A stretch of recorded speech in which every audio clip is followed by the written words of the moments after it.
that in your bones, baby.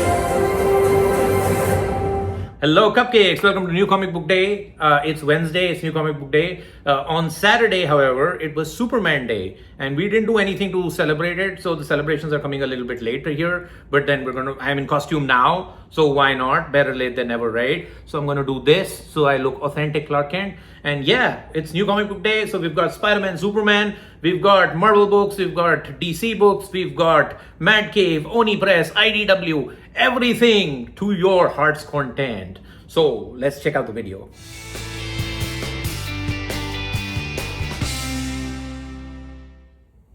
Okay, let's do this, guys. So we've got Spider-Man and Superman published by Marvel Comics. The previous book was published by DC Comics. That was Superman, Spider-Man. So again, you've got a bunch of, you got a main story here. And then you've got like a bunch of small, shorter stories. It's an oversized book, so it costs like $7.99. But you get basically your main story is done by Brad Meltzer and Pepe Larraz. And it's all assumed like, you know, that Spider-Man and Superman exist and their like supporting characters exist in the same universe. So there's no multiverse or something. And then they tell like stories, right? So this is your main story, Brad Meltzer and Pepe Larraz. It's basically Superman and Spider-Man being trapped under this rubble. They've been captured there by Green Goblin and Lex Luthor. So Superman, for the most part, is powerless because, Green Goblin throws in one of his goblin bombs and that like secretes kryptonite radiation. So he's completely powerless. So Spider-Man is basically holding the rubble up and so that the rubble doesn't crush them. And somehow they have to make it out. So that's your first story. And it is a banger. It is an amazing, it's kinetic. Pepe Larraz's artwork is so sublime, so beautiful. He should draw everything. So last book was done by Jorge Jimenez. So his art was also great. But both Marvel and DC bringing their like top creator, like top artist. So art-wise, this book is like, a 10 on 10. Stories might range for it depends on, each and every one.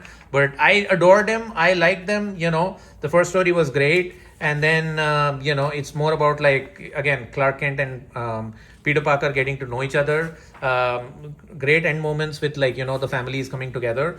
And then you have a bunch of stories here. So you've got a Spider-Man Noir Superman story by Dan Slott and Marcos Martin. Joe Kelly, Humberto Ramos doing a Gwen Stacy and Lana Lang one. And then the Mysterio versus Superman one and featuring The Thing. This is by Jeff Johns and Gary Frank. This is my favorite writer-artist team in all of comic books these days.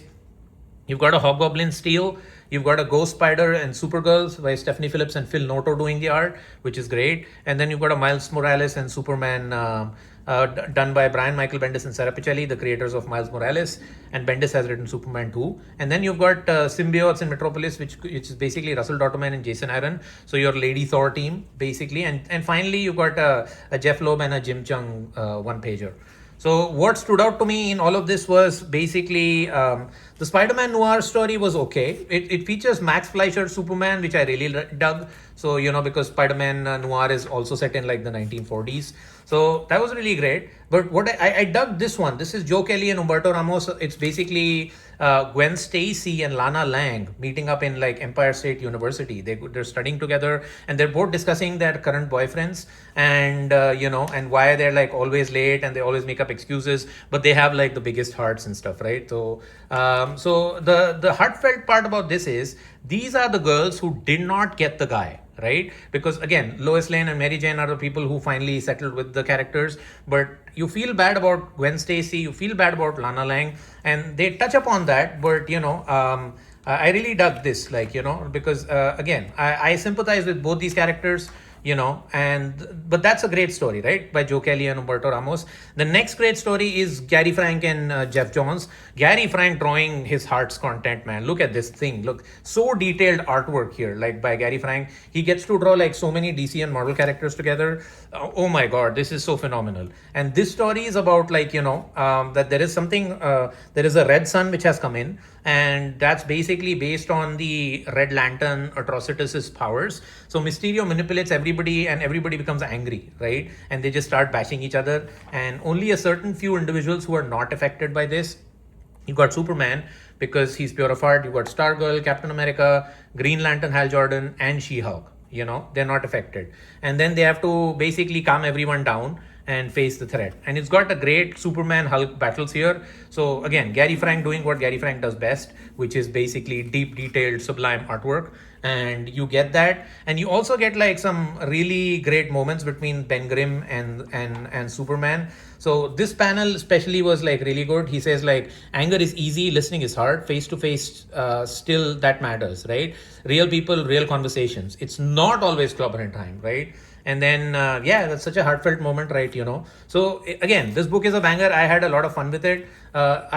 This is a Hobgoblin versus Steel story.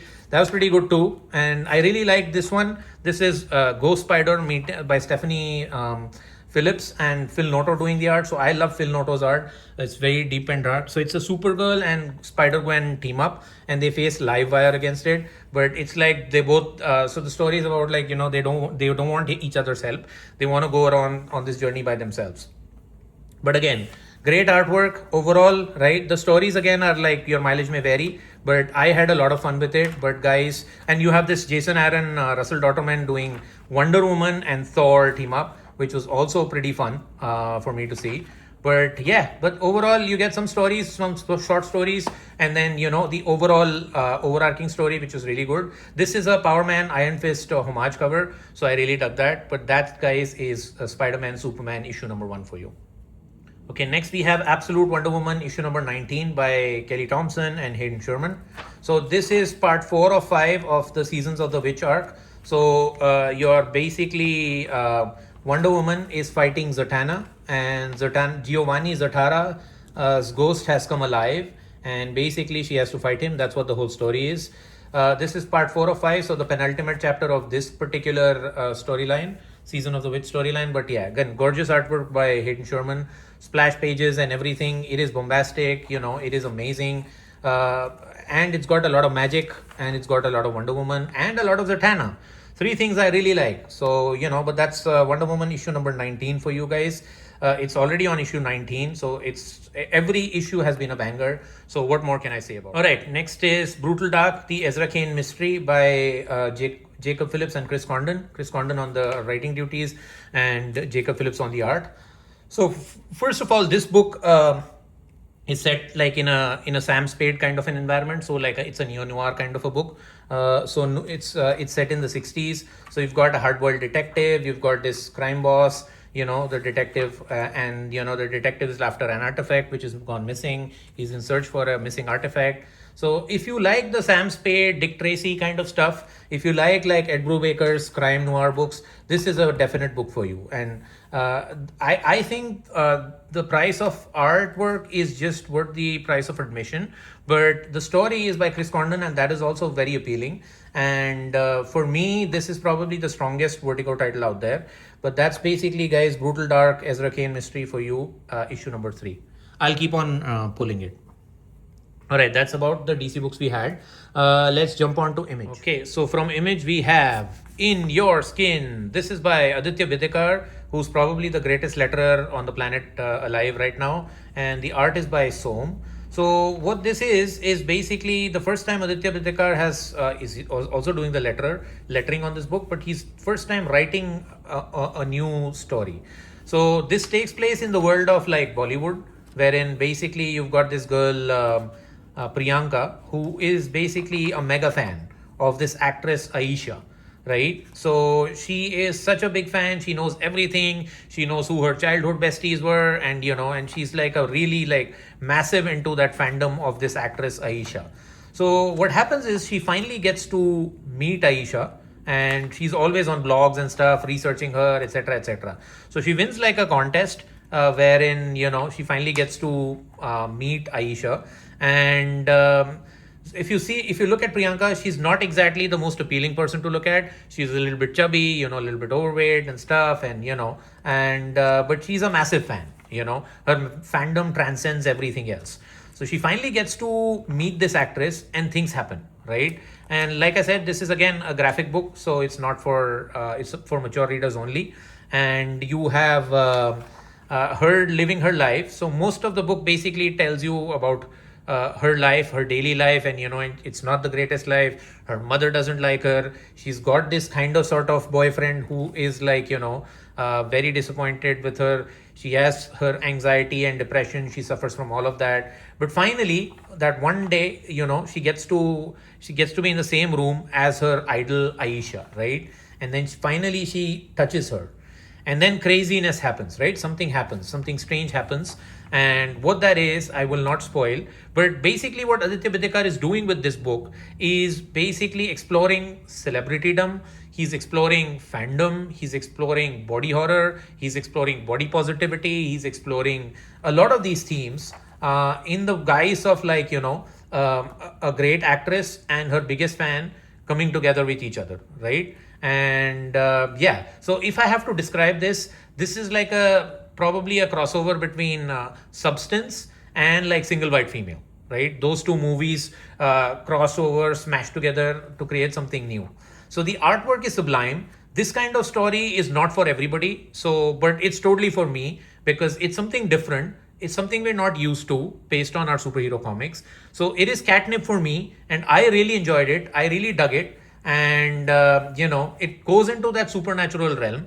They don't explain everything how and what's happening, but I will give this like a 10 on 10 from my end because it really engaged me. It did what a book first issue number 1 is supposed to do, which is basically put the premise out there and at the same time make you interested enough to check out issue 2, right? So that's In Your Skin by Aditya Bidekar and the artist Som. I really dug it. All right.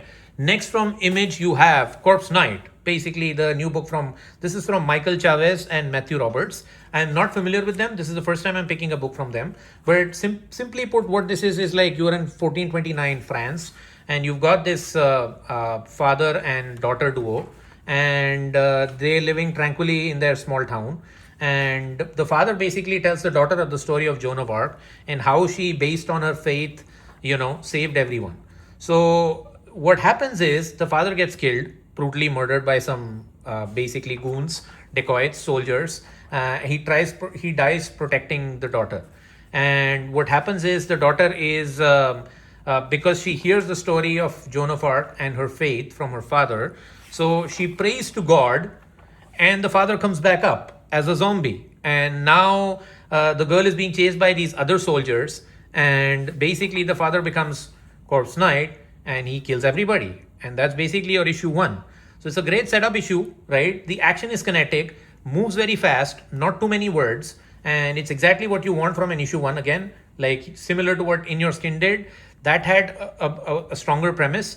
This basically explains the entire premise in the first issue itself.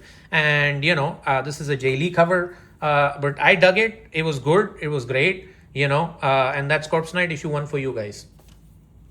All right. Next from Image, we've got Robert Kirkman and Andre Bresson on art. This is Void Rivals issue number 29. Can't believe Void Rivals is on issue number 29, guys. I have all 29 issues of this. I really dug this world. It's basically, you've got a world which is basically in around, there are 2 worlds which are basically like this. So one world is here, the other world is here. And in between you have like a black hole. Right, that's why the book is titled Void Rivals. So you've got the planet of Zertonia and you've got the planet of Agoria, right? And so, and in the middle you've got the Void Rival. That's why those planets, they don't like each other. They were always on constant conflict with each other. They don't agree with each other's ideologies. That's how the book starts, right? But now we are on the Quintesson War issue part 5. So the Quintessons have attacked both of these nations, Agoria and Zertonia, and the Agorians and the Zertonians are basically just surviving this brutal assault by these Quintessons, right? And it's a space fantasy, it's a space odyssey, and you've got Derek and Zolela from both of these factions who have their own stories. Like, they meet each other, initially they hate each other, then they like each other, and now they're both fighting at their own for their own survival, for their own planet survival, and along with the Quintessons, right? So this is again space opera, space bombastic, space fantasy. If you like stuff like Flash Gordon, and if you like stuff like even Star Wars, some might say, you would love this Void Rival story. It's happening parallel to the Energon universe of G.I. Joe and Transformers.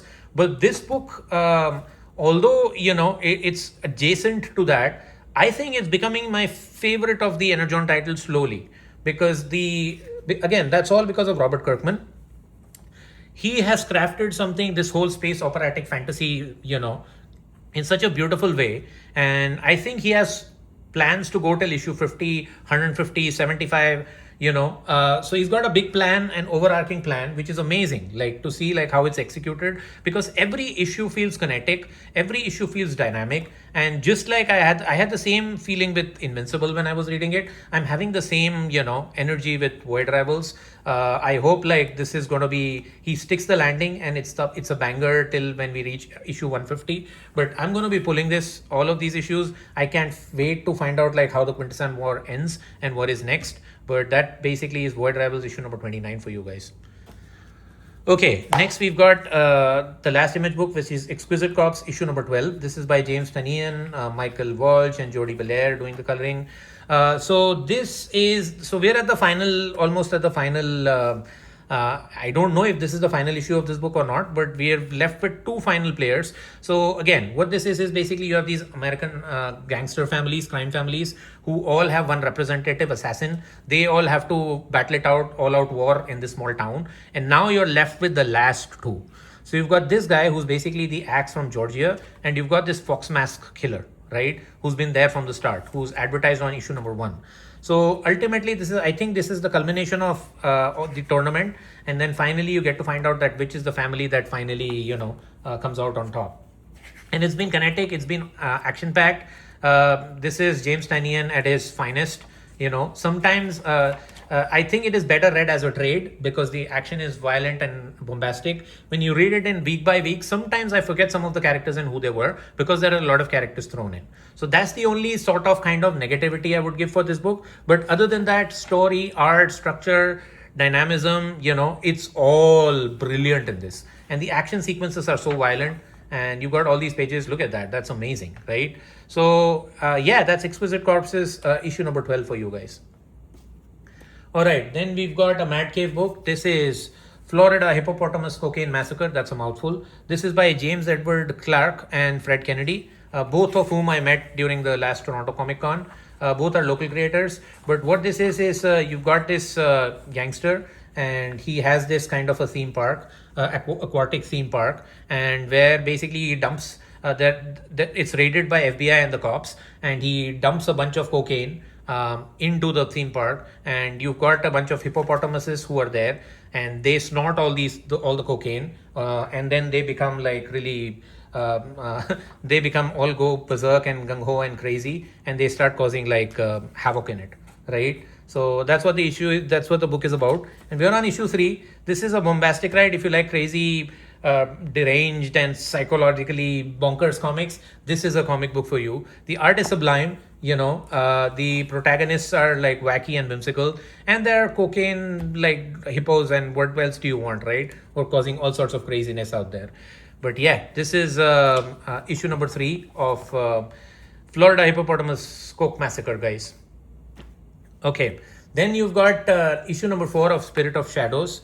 So the Spirit of the Shadows is a book by Daniel Ziegler and Nick Cagney. It's about this dude, our main character, our main protagonist, who's this guy who dies and he goes to heaven. And basically he's now, so everybody gets like a book of life, and based on their book of life, they will be judged whether they will be sent to heaven or to hell or remain in this purgatory where they are at the moment, right? But somehow he loses his book, and he finds this girl Katrina by his side, and she's also helping, and the pages of the book basically just go flying all over the place, and she's helping him gather the book pages, and he himself is trying to figure out, like, he's brought back to life by this mystical magic sorceress called Helena Hextress.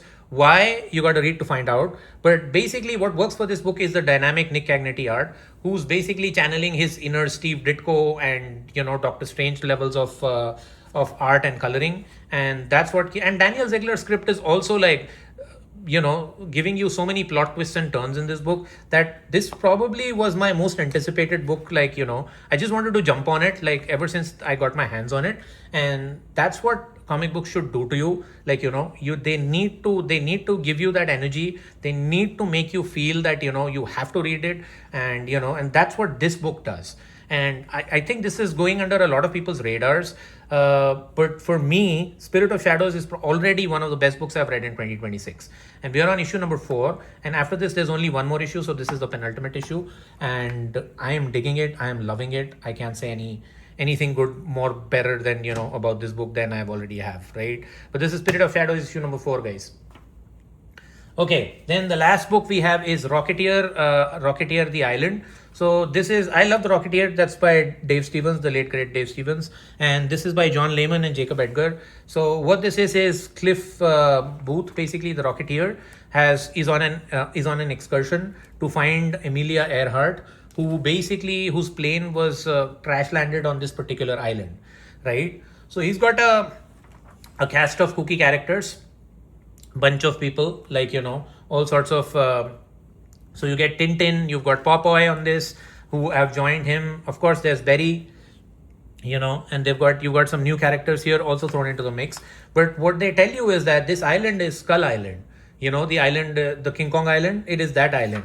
So they find dinosaurs, they have a lot of adventures, and there's a lot of mystery for going through, and they've just landed on this island. But what works is the great artwork about this, and the adventure aspect of it. So if you like Indiana Jones type stuff, by now you should probably know what Rocketeer is all about. So if you like that adventurous, where a cowboy kind of hero, pulpy hero kind of stuff, then this book is totally for you. Look at this panel. The art is amazing. It's a pterodactyl fighting like the Rocketeer. So yeah, it's an adventure book. Really dug it. I think it's just 3 issues. They've got Popeye, they've got Tintin, they've got Cliff Secord, who's our Rocket Man, and I dug the art. I dug what they do with Berry here in this book.